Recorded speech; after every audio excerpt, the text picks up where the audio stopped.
朱玲，你咳啊？如果你咳嘅話咧，就應該請假，如果唔係會傳染到其他人嘅。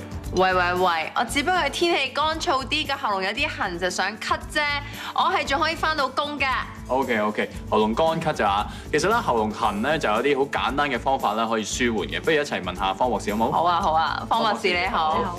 係啦，我想問下咧，即係而家啲天氣比較乾燥啦，係咪咧特別咧喉嚨容易會痕啊咳咁樣㗎？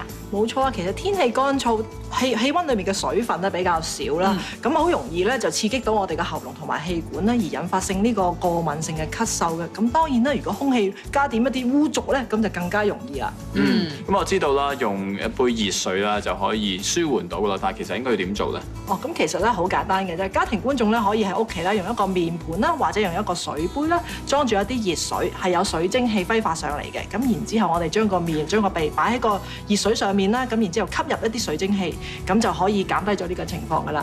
但係其實呢個原理係點樣？點解可以舒緩到咧咁做？咁其實個原理咧都係好簡單嘅啫。咁我哋主要咧都係將一啲熱水、一啲水蒸氣啦，滋潤翻我哋嘅氣管同埋喉嚨，而減低呢個過敏性嘅咳嗽嘅。咁除咗剛才你介紹之外，仲有冇其他嘅動作可以示範下？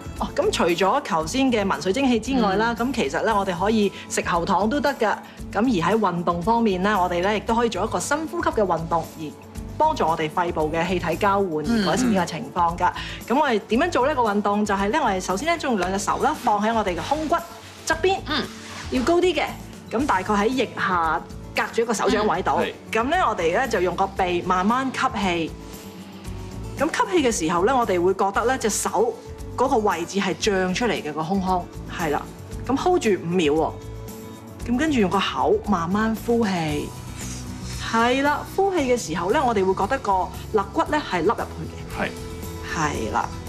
咁然之後我哋再重複吸氣 ，hold 住5秒，跟住慢慢用個口呼氣，係啦。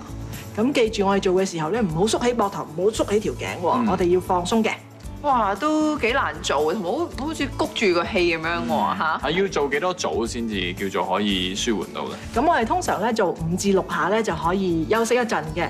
咁如果加上咧我哋喉嚨可能有啲痰咧，咁我哋做嘅時候咧做5至6下之後咧就可以咧我哋咳嗽咳佢出嚟嘅。我哋用一個唔係咁嘅方式啦，我哋用一個快速嘅呼出氣體嘅方式。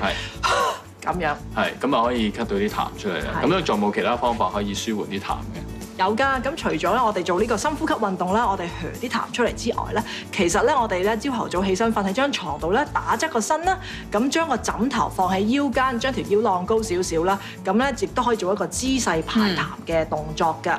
咁排痰嘅時候咧，若然真係覺得有好多痰啦，我哋咧仲可以咧用一個手虛掌拍擊我哋個胸腔嘅位置，希望咧震鬆啲痰，令啲痰更加容易排出嘅。咁呢個動作做幾多次咁樣咧？咁呢個動作咧，其實咧我哋知最好咧就早午晚做到。咁當然晏晝嘅時候就食飯之前至好做啦。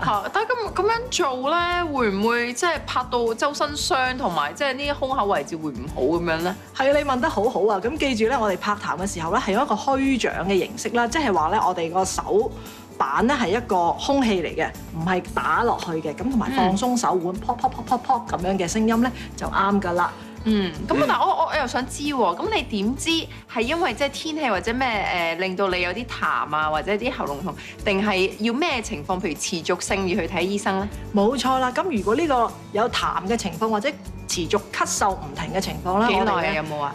大概譬如1個星期，我哋都情況冇改善嘅咧，咁我哋就最好睇醫生啦。咁當然啦，你都可以度住自己個體温，如果仲有埋微燒或者有發燒嘅情況咧，就快啲去睇醫生啦。好，今日唔該晒方博士上嚟我哋係講解嘅。如果大家咧有幾聲咳嘅話喺屋企啊，不妨試下以上嘅方法啦。志文，你都